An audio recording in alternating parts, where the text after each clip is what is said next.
যেই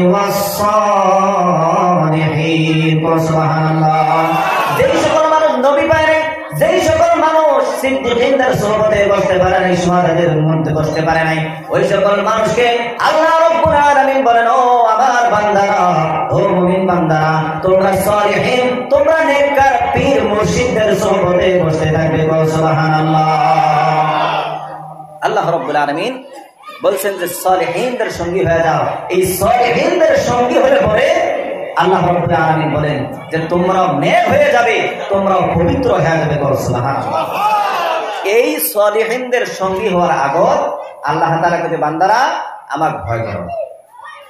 আমার বাবাজিরা, আমার বন্ধুরা, দুনিয়ার মধ্যে যদি আমরা কোন একটা জিনিসকে ভয় খাই, ভয় করি, অন্তরের ভিতরে ভয় আসার পরে আমরা কোনো না কোনো জিনিসের আশ্রয় আমরা নেই। বাবাই যদি দাবার দেয়, মায়ের আশ্রয় নেই। বাড়ির মানুষে যদি দাবার দেয়, চাচার ঘরে আশ্রয় নেই। চাচায় যদি দাবার দেয়, বাবার ঘরে আশ্রয় নেই। গ্রামের মানুষ যদি দাবার দেয়, অন্য গ্রামে যে আশ্রয় নেই। মনের ভিতরে যে জিনিসের থেকে ভয় থাকে, তার বিপরীত অন্য কোনো জিনিসের কাছে গিয়ে আমরা আশ্রয় নেই। আল্লাহ রাব্বুল আলামিন বলেন, ও আমার বান্দা, কিয়ামতের দিন যখন হাসরের ময়দান কায়েম হয়ে যাবে, আমার রং বেরঙের আযাব শুরু হয়ে যাবে। দুনিয়ার মধ্যে রং বেরঙের ফিতনা তোমাদের মাঝে এসে যাবে। কেউ বলবে আমাদের মতো করে যদি তোমরা চলাফেরা করো, তোমরা জান্নাতে যেতে পারবে। আবার নতুন রঙের নতুন পীর বার বের হয়ে কয় আমাদের মতো করে যদি চলাফেরা করো, তাহলে তোমরা আমাদের সঙ্গে জান্নাতে যেতে পারবে। এই যে রং বেরঙের ঢং, রং বেরঙের রাস্তা সাজায়া নিয়া জান্নাতি রাস্তা হিসেবে মানুষের সামনে পেশ করে আল্লাহ রাব্বুল আলামিন বলেন, ও আমার বান্দারা, মনের ভিতরে যখন ভয় এসে যাবে যে আমি গুনাহের কাজ করব না, মদ পান করব না, এই যে মনের ভিতরে ভয়, আল্লাহ তাআলা বলেন, ও আমার বান্দা, মনের ভিতরে এই সকল ভয় যখন এসে যাবে, তোমরা যদি গ্রামের কোনো এমনি সাধারণ মানুষের সঙ্গে উঠা বিচার করো, আর যদি মনের ভিতরে আসা না যে জীবনে আমি মদ পান করব না, জীবনে আমি বিড়ি খাবো না, জীবনে আমি সাদা খাবো না, জীবনে আমি তীরের নাম্বারে কাটবো না, জীবনে থিয়েটার আমি দেখবো না, জীবনে খারাপ তালে আমি শরীর হব না, এই সকল মনের ভিতরে কল্পনা যদি তোমরা নেও আর খারাপ তালের মানুষের সঙ্গে যদি উঠা বসা করো, তাহলে সম্ভব হবে না এটার থেকে বাঁচা চলার। যদি মনের ভিতরে কল্পনা নেও জীবনে তীরের নাম্বারে কাটবো না, ওই তীর কাটা মানুষের সঙ্গে তোমার চলাফেরা করা যাবে না। যদি মনের ভিতরে কল্পনা নাও জীবনে মদ পান করবো না, তাহলে মদ পান করা মানুষের সঙ্গে তোমার উঠা বসা করা চলবে না। ও আমার বান্দা, মনের ভিতরে যখন আশা নিয়েছো নেক হয়ে দুনিয়ার মধ্যে চলবে, মদ পান করবে না, সুদ তুমি খাবে না, ঘুষ তুমি খাবে না, নামাজ তুমি ছাড়বে না, রোজা তুমি ছাড়বে না, নেক হয়ে দুনিয়ার মধ্যে যখন চলার ফয়সালা তুমি করে নিয়েছো, দুনিয়ার সাধারণ মানুষের সঙ্গে তুমি যদি মিলে থাকো, এই সকল কাজের থেকে তুমি বাইচা চলতে পারবে না, তোমার পক্ষে সম্ভব হবে না। সুতরাং আমার ভয় যখন তোমার ভিতরে এসে গেছে, এখন তোমরা সত্যবাদীদের সঙ্গী হয়ে যাও, হক পীরের সঙ্গী হয়ে যাও। হক পীরের সঙ্গী যখন হয়ে যাবে, আল্লাহ রাব্বুল আলামিন বলেন, তোমার পীরের সোহবতে, পীরের দোহায় সমস্ত দুনিয়াদারি ফিতনা ফাসাদ থেকে গুনাহের কাজে থেকে আমি আল্লাহ তোমাদেরকে বাঁচিয়ে নেব। সুবহানাল্লাহ। এর জন্য আল্লাহ ফার্স্টে কিছু ইত্তাকুল্লাহ, আল্লাহ ভয় করো। এলা ভয় খাইলাম বাসমু কেমনে? আল্লাহ কয়েছে ভয় খাসি, মদ ভয় করছি, এলা বাসার রাস্তা মুইকিয়া দেন। ওই গ্রামত, ওই জায়গা, ওই দেশত একটা মর এক বান্দা আছে, ওর সাথে তুই মিলি যা, ওর বরকত মুই তো সমস্ত গুনাহের থেকে বাদ করে দিন। আমার বাবাজিরা, আমার বন্ধুরা, আল্লাহ রাব্বুল আলামিন মানুষের ব্রেন নামক একটা জিনিস দিছে। এই জিনিসটা দিয়ে যদি একটুখানি আমরা ভাবা চিন্তা করি, নিজের জন্য ফয়সালা করা, নিজের জন্য নিজেই যথেষ্ট হয়ে যাব। আমরা যদি নিজে বিড়ি না খাই, সকাল থেকে নিয়ে সন্ধ্যা পর্যন্ত যদি আমরা বিড়িখোরের সঙ্গে উঠা বসা করি, আমাদের জ্যাকেটের মধ্যে বিড়ির গন্ধ আসবে না? নাই কোন বাবাজিরা, আসবে না? নাই। বিড়ি যদিও মুখত না নেন, বিড়িটা না মানুষের সাথে যদি থাকে, তোমার গাও বিড়ি বিড়ি গন্ধাব। নতুন মানুষের বগলত যান, ওই কবে বিড়ি খাচ্ছি, কিন্তু বিড়ি খান নাই। কি করছেন? বিড়ি ঘরের সাথে বসিয়েছে। এরকম হয় না? নাই। আমার বাবাজিরা, যেই সকল মানুষ ফার্মাসির কাম করে, মেডিকেল স্টোরের কাম করে। ওই সকল মানুষ যদিও বাড়ির আতর লাগিয়া যায়, সেন লাগিয়া যায়, কিন্তু মেডিকেল স্টোরের মধ্যে বেশি সময় থাকার কারণে, মেডিসিনের দোকানের ভিতরে বেশি সময় উঠা বসার কারণে ওই ডাক্তারের শরীরটা পর্যন্ত মেডিসিন গন্ধ করে। ঠিক কিনা?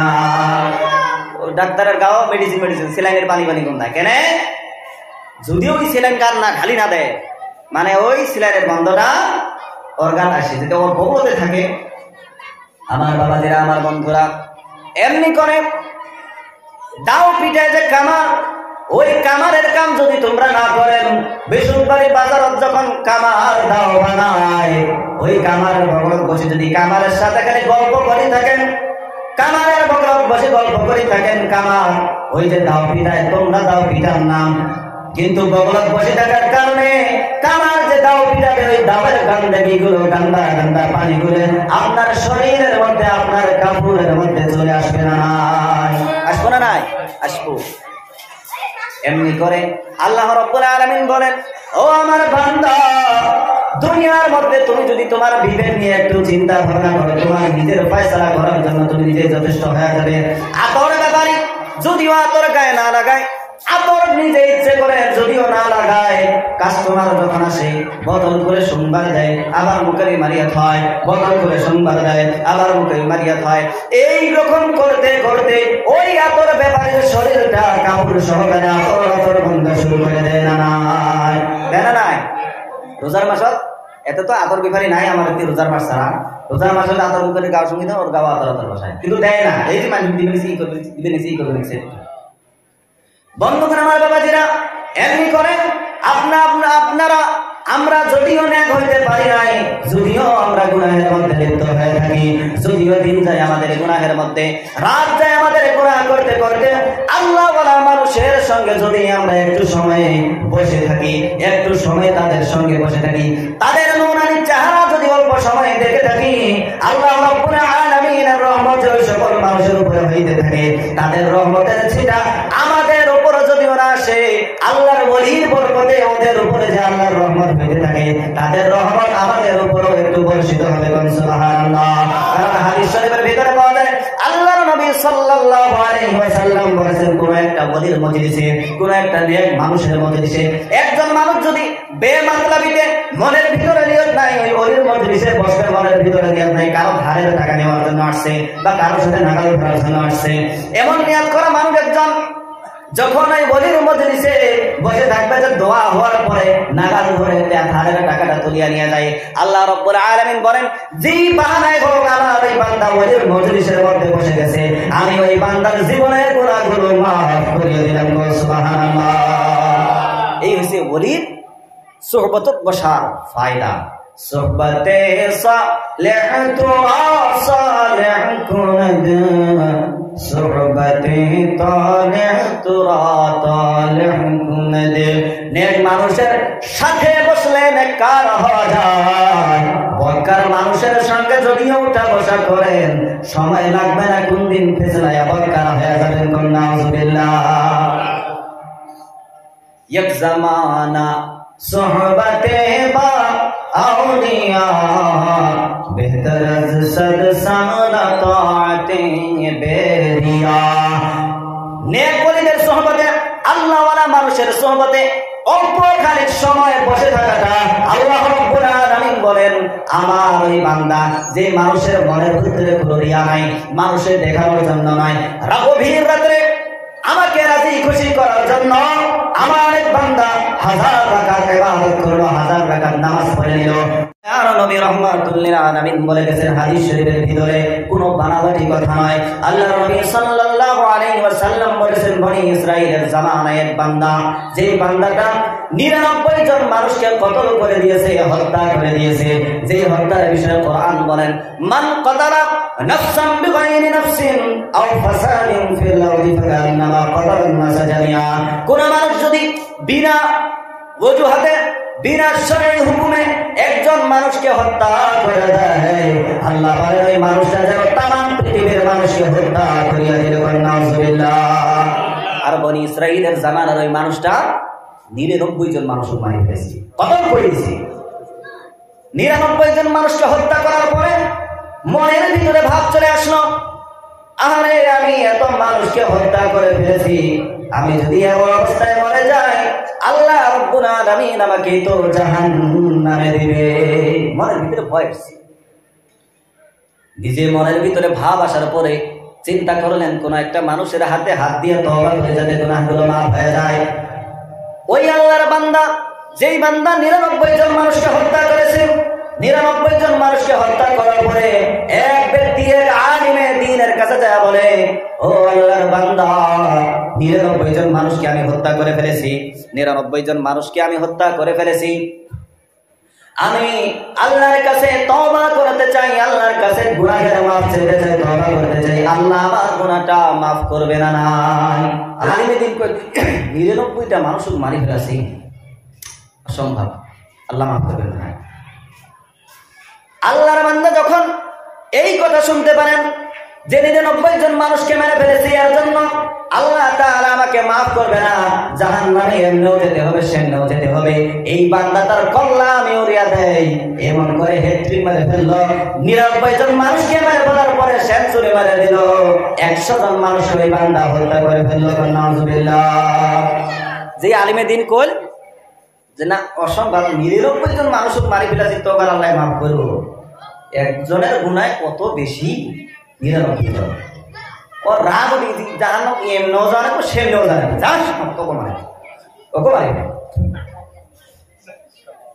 মেরে ফেলার পরে আল্লাহর বান্দা বলেন, হায় হায়, জাহান্নামের আগুনে কেমন করে পড়বো, জাহান্নামে আমি কেমন করে থাকবো, জাহান্নামের আগুন তো আমি সহ্য করতে পারবো না। চিন্তায় তালাশ করে বেড়ায় কোথায় গেলে আমি নিজের গুনাহের মাফি পাবো। এমন অবস্থায় একজন ব্যক্তি বলে, ও আল্লাহর বান্দা, কি হয়েছে তোমার? পরিশান হয়ে হতাশা হয়ে কেন বেড়াচ্ছ? কি হয়েছে তোমার? একটু আমার কাছে বলো। মনে দুঃখ বললো যে আমি এমন করে 99 জন মানুষকে হত্যা করেছিলাম। একজনের কাছে গিয়েছি, সে বললো গুনাহ মাফ হবে না, তাকেও মেরে ফেলেছি, 100 জনকে হত্যা করে ফেলেছি, এখন আমি কি করবো? আমার তো কিচ্ছু করার নাই। আল্লাহ রাব্বুল আলামিনের ওই বান্দা বলে, ও আল্লাহর বান্দা, অমুক জায়গায় চলে যাও, একটা গ্রামের নাম বলে দিল, অমুক গ্রামে চলে যাও, ওখানে আল্লাহ বলা বান্দার ঘরগুলো বসে আল্লাহর জিকির ফিকিরের মধ্যে মশগুল হয়ে থাকে, ওখানে চলে যাও। ওখানে যাওয়ার পরে যদি তুমি তওবা করো, তোমার তওবা আল্লাহ কবুল করে নেবে। সুবহানাল্লাহ। ওই 100 জনকে হত্যা করা কাতিল হয় নাকি? ঠিক আছে, ওই জায়গাতে যাবে, রওনা হয়ে গেল আল্লাহ ওয়ালাদের মজলিসে যাওয়ার জন্য, গুনাহের মাফের জন্য। রাস্তার দিকে রওনা হয়ে গেছে, আল্লাহর ওলিদের মাহবুবের মজলিসের মধ্যে বসবে। এমন অবস্থায় আল্লাহর পক্ষ থেকে হুকুম হয়ে গেছে, বান্দার হায়াত শেষ হয়ে গেছে। আল্লাহ রাব্বুল আলামিনের হুকুমে রাস্তা দিয়ে যাওয়া অবস্থায় আল্লাহর ওলির মজলিসে বসতে পারলো না। এমন অবস্থায় আল্লাহ তাআলার ফেরেশতা আজরাইল আলাইহিস সালাম ওই মানুষের জানটা কবজ করে নিল। আল্লাহর ওলির মজলিস দিয়া পারে না, রাস্তাতে ওর জানটা কবজ করে নিল। জান বের হয়ে গেল। আল্লাহ রাব্বুল আলামিনের জান্নাতের ফেরেশতা ওই জানটা, ওই রূহটা নেওয়ার জন্য আসছে, যে একে আমরা জান্নাতের ভিতরে নিয়ে যাব। কারণ এ আল্লাহর কাছে তওবা করার জন্য আল্লাহর ওলিদের মজলিসের মধ্যে গিয়েছিল। এদিক দিয়ে জাহান্নামের ফেরেশতা এসে গেছে। জাহান্নামের ফেরেশতা আছে, রূহ নিয়ে টানাটানি, আমরা একে জাহান্নামের ভিতরে নিয়ে যাব। কারণ একজন নয়, 2 জন নয়, 100 জন মানুষকে আল্লাহ তাআলার এই নাফরমান বান্দা হত্যা করে দিয়েছে। ফেরেশতা और জানিয়ে টানাটে নেই, কিন্তু আমরা জান্নাত নিয়ে যাবো, কারণ এই আল্লাহর ওলির মজলিস যাবার আছে, যাবার হে পাই না। জাহান্নামের ফেরেশতাগুলো উমরা আসবে না, এক আমরা জাহান্নাম নিয়ে যাবো। 100 জন মানুষ মারে ফেলাইছে, তুই জান্নাত নিয়ে যাবো, টানাটানি না গেছেন তোমরা। আল্লাহ রাব্বুল আলামিন ফেরেশতাদেরকে অর্ডার করে দিলেন, ও আমার ফেরেশতা, কি হয়েছে তোমার? কিসের জন্য ঝগড়া শুরু হয়ে গেছে? আল্লাহ তো সবই জানেন, এরপরেও বলেন তোমাদের কি হয়েছে? আল্লাহর ফেরেশতারা বলে, ও আল্লাহর বান্দা, ও আল্লাহ তাআলা, এই 100 জন মানুষকে হত্যা করেছে, একে জাহান্নামে নিয়ে যেতে দেয়, নিতে দেয় না। এরপরে জান্নাতের ফেরেশতারা বলে, আল্লাহ, এ তো তওবার জন্য আল্লাহর ওলিদের মজলিসের মধ্যে যাচ্ছিল, রাস্তার মধ্যে জীবন কবজ হয়ে গেছে, হায়াত শেষ হয়ে গেছে, এর জন্য আমরা একে জান্নাতের ভিতরে নিয়ে যেতে চাই। আল্লাহ তাআলা ফয়সালা করে দিলেন, ও আমার ফেরেশতা, একটা কাম করো, কি কাম? যে ওই যেই জায়গা থেকে তওবার জন্য বের হয়েছে ওদের পেরাও মাটি নাফা শুরু করে দাও, ওদের পেরাও মাটি নাফা শুরু করে দাও। পর ওই যার লাশটা পড়িয়েছে ওই পর্যন্ত। আর যেই মানুষগুলো জান্নাত, যেই ফেরেশতাগুলো তোমরা জান্নাতেও নিয়ে যাবার চান, তোমরা ওই আল্লাহর ওলির মজলিসেতে ওর মানে মাটি নাফা শুরু করে দাও, যার ফলে কম হবো। অর্থাৎ যদি যেই জায়গার থেকে আসছে ওই ফলে যদি বেশি আছে, যেই জায়গার থেকে আসছে ও দিয়ে যদি আছে এই ফলে আসি পায় নাই, অর্থাৎ এটা যদি বর্ডার হয় মানে মাঝামাঝি নাই, এই ফলে এর থেকে আসছিল অলপখানি আসছে অমনের রুহ বেশি, তওবা করবার জন্য যেই জায়গা থেকে আসছে অল্পখানি গেছি অমনে যদি রুহুটা বের হয়েছে তাহলে তোমরা জাহান্নামে নিয়ে যাও। আর যদি আদারও বেশি জায়গা আসি পেয়েছে আল্লাহর ওলির মজলিসও যদি পায় নাই কিন্তু পাং পাং হয়েছে বেশিরভাগ এই ফলে আছে, তাহলে জান্নাতে নিয়ে যাবো। সুবহানাল্লাহ। ফেরেশতাদের মধ্যে আল্লাহ রাব্বুল আলামিন ফয়সালা করে দিলেন। ফয়সালা করে দেওয়ার পরে আল্লাহ তাআলা এবার ওলিদের মাঝখানে যে রাস্তাটুকু ছিল, যে মাটিটা ছিল, মাটিকে হুকুম দিয়ে দিলেন, ও মাটি রে, আমার বান্দা যদি ওলির মজলিসের মধ্যে আসতে পারে নাই কিন্তু নিয়ত করেছিল, সুতরাং তোমাকে আমি হুকুম দিলাম তোমরা সফল হইয়া যাও। যখন ফেরেশতা নাফা শুরু করে দিবে আল্লাহর ওলির দিকে যাতে বেশি অগ্রসর দেখা যায়। সুবহানাল্লাহ।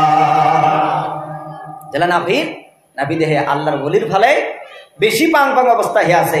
আল্লাহ কয় আমি আল্লাহ রাব্বুল আলামিন এই বান্দার হকে ফয়সালা করে দিলাম। আমার বান্দা ওলিদের সুহবতে বসার জন্য রওনা হয়ে গিয়েছিল, যদিও বসতে পারে নাই, আমি আল্লাহ ফয়সালা করে দিলাম আমার এই বান্দাকে আমার জান্নাতের ভিতরে নিয়ে যাও। সুবহানাল্লাহ। একটু জিকির করেন লা ইলাহা ইল্লাল্লাহ,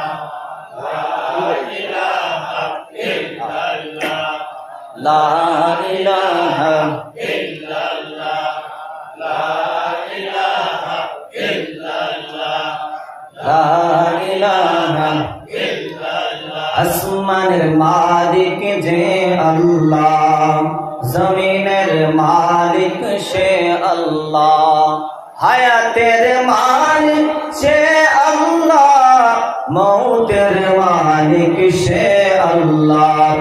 লা ইলাহা ইল্লাল্লাহ, লা ইলাহা ইল্লাল্লাহ, লা ইলাহা ইল্লাল্লাহ, লা ইলাহা ইল্লাল্লাহ মুহাম্মাদুর রাসূলুল্লাহ।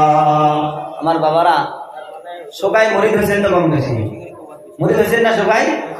সবাই মুরিদ। আচ্ছা কিসের জন্য মুরিদ হয়েছেন? কিসের জন্য মুরিদ হয়েছে? হওয়া নাগে সবাই কয় এর জন্য হয়েছে। বেশিরভাগের এইটাই মানে খালি পড়ি থাকিলে এরাও মুরিদ হয়েছে না, মুরিদ হওয়া লাগে এর জন্য মুরিদ, আর বেলেগ কন্ডিশন নাই কিছু। আমার বাবাজিরা মুরিদ হবেন মনের ভিতরে আশা রাখতে হবে, আমার পীরের হাতে হাত দিয়ে দিলাম, আজকের থেকে পীরের কাছে বিক্রি হয়ে গেলাম। পীরে যে ওয়াজিফা দিবে ওই ওয়াজিফা নিয়ে ব্যস্ত হয়ে থাকবো, পীরে যে কথা বলবে কথা অমান্য করবো না, এরকম যদি মকসুদ হয়ে যায় আপনার পীরে দেওয়া আল্লাহ আল্লাহ ওয়াজিফা আল্লাহর নূরের মধ্যে আপনার মনের ভিতরে আল্লাহর নূর পয়দা করে দেবে। সুবহানাল্লাহ। আর যদি ওইটাই হয় মকসুদ যে খালি থাকলে সবাই ইলাও মুরিদ হইছে না, ইলাও মুরিদ হইছে, আর মাঝে মাঝে কাইবা শেষরে আনা নিচনে করে মাসি যদি নিয়ে আসে তাহলে আশা করে, আর নাহলে নাই, তাহলে কাম কাম। পীর ধরছেন কিসের জন্য? আচ্ছা মানুষ দেখে পীর ধরা না, কিসের জন্য ধরা নাগে? এর জন্য ধরা নাগে যে আমরা বহুত বস্তু না জানি, বহুত বস্তু না জানি। পীর ধৈর্য যাতে পীরে আমার ওই সকল জিনিস শিখি দেয়, আর পীরের বরকত সিলসিলার বরকত আমরা যাতে অল্প আমলেই আল্লাহ আল্লাহর রসুলের ইশক ও মহব্বত লাভ করতে পারি, এর জন্য হয়েছে পীর ধরার আসল মকসদ। আমার বাবাজিরা, আমার বন্ধুরা, ছোট্ট একটা মিসাল দিয়ে আপনাদেরকে বুঝিয়ে দেই। গাছের পাতা একটা যখন কোন সাহারা ছাড়া, কোন জনরের আশা আকাঙ্ক্ষা ছাড়া গাছের পাতা একটা যখন সরে পড়ে যায় গাছের থেকে, ওই গাছের পাতা যে গাছের পাতার সাথে কোনো জিনিসের কানেকশন নাই, এমনি পাতারের মধ্যে পড়ে আছে, এমনি ঘাটের মধ্যে পড়ে আছে, ওই পাতার অবস্থাটা কি একটু দেখেন নাকি বাবাজিরা আমার? ওই পাতাটা কারো পায়ের লাথিতে কোনো সময় গোবরের মধ্যে পড়ে যায়, কারো পায়ের লাথিতে নালার মধ্যে পড়ে যায়। বাতাস চলে আসলে পরে কোনো সময় গরুর গোবরের মধ্যে, কোনো সময় গরুর মোটার মধ্যে, কোনো সময় নালার মধ্যে, কোনো সময় পুকুরের মধ্যে, পেশাবখানার মধ্যে, না জানি কোথায় কোথায় ওই পাতাটা বাগান খায় বেড়ায় না নাই, বাগান খেয়ে বেড়ায় না নাই। এমনি একটা পাতা যদি পড়ে থাকে খারায় গোবরত গেল, ফিরিয়ে আরেকজনে ফিরে লাথি মারে যে গোবরতে দিয়ে ফিরে এবার মুতে, ফিরিয়ে ওই পাতা আরেকজনে লাথি মারে যে বাতাস এসে তুফানে যে ওটা নিয়ে যাবে এবার নালা, বা আরো কাঁদবা চুয়ে পাড়ার গান্দা নালা ওরে দিয়ে ফেলে দেয়। কারণ ওর কোনো নিজে স্থান নাই, ওর কোনো কি নাই, নিজে স্থান নাই। বাতাসে যায় যায় যা নিয়ে যাবেন অতই বেড়া ফেলেছে, ওর কোনো নিজে স্থান নাই। ওই গড্ডে ভরা পাতাটা আবার অন্য একটা পাতাকে দেখে ওই পাতাও গাছের থেকে সরে পড়েছে, সেও জমিনের মধ্যে পড়েছে, কিন্তু ওই পাতাটা উড়ে বেড়ায় না, ওই জায়গায় আছে। যত বড় তুফান আসে, যত বড় ঝড় তুফান আসুক, যত বড়ই বাতাস আসুক, ওই বাতাসটা উড়ে যায় না, ওই পাতাটা উড়ে যায় না। কারণ হলো কি? কারণ হলো কি? ওই উড়ে বেড়া পাতাগুলো গোবরের মধ্যে গড্ডে বেড়া পাতাগুলো, এই পাতাটাকে জিজ্ঞাসা করে, আমার পাতা ভাই তুই কেন গড্ডে বেড়াস না? আমরা তো এই গোবরের মধ্যেই, নালার মধ্যেই, কোথার মধ্যে বাগান খায়া খাওয়া বেড়াই, তুই কেন বেড়াস না? ওই পাতা বলে, ও আমার পাতা ভাই, আমি এর জন্য তোমাদের সঙ্গে গোবরের মধ্যে, পায়খানার মধ্যে, পেশাবের মধ্যে পড়ে বেড়াই না। কারণ আমার উপরে সুন্দর একটা জায়গা পাইছি, আমি একটা শিলের তোলার মধ্যে আমি পড়ে আছি। এর জন্য যত বড় তুফান আসুক, যত বড় বাতাস আসুক, আমাকে আর উড়িয়ে নিয়ে যাওয়ার ক্ষমতা রাখে না। সুবহানাল্লাহ। আমার বাবাজিরা এই জামানার মধ্যে, এই জামানার মধ্যে রং বিরঙ্গের ফতোয়া, রং বিরঙ্গের জান্নাতের পথ মানুষকে দেখিয়ে দেয়। কেউ বলে যদি মিলাদ পড়ো তাহলে জান্নাতে যেতে পারবে না, মিলাদ না পড়লে তোমাদের জন্য জান্নাতে যাবে। কেউ বলে নামাজ পড়ো না, নামাজ যেতে আলিমেদের একটা মানুষের কষ্ট দেওয়ার পদ্ধতি। নামাজ যদি না পড়ো, শুধুমাত্র একদিনের নামাজ পড়ে জান্নাতে যাওয়ার পর আমাদের সাথে যে আমরা ওইটাই বিক্রি করে বেড়াই। নাউজুবিল্লাহ। কেউ কয় রোজা রাখবো মরম, অত কিসের বেলা নামাজ পড়বো একদিন। আর রং বিরঙ্গের পথ, অর্থাৎ সবাই মনে করে যার যার তরিকা, যার যার তরিকা উমের জন্য ওটি জান্নাতের পথ। চাহে তোমরা উমের বিয়া পাও, চাহে ভালো উমের জন্য ওটি জান্নাতের পথ নয়। উমরে জান্নাত যাওয়ার জন্য করে নাকি? কিন্তু ভুল পথ আছে উমরে, কিন্তু আশা ওইটি যে উমরেও জান্নাতে যাবো। বাবাজিরা, আমার বন্ধুরা, এই রং বিরঙ্গের পথের মধ্যে থেকে, রং বিরঙ্গের গোমরাহি ফিরকার মধ্য থেকে আমরা কেমন করে বাছাই করে নিব যে কারা আল্লাহ ওয়ালা মানুষ, কাদের সুবতের মধ্যে বসলে এই রং বিরঙ্গের ফেতরার মধ্যে আমরা উড়ে বেড়াবো না, গোবরের ফেরকা, পেশাবের ফেরকা, পায়খানার ফেরকার মধ্যে পড়বো না।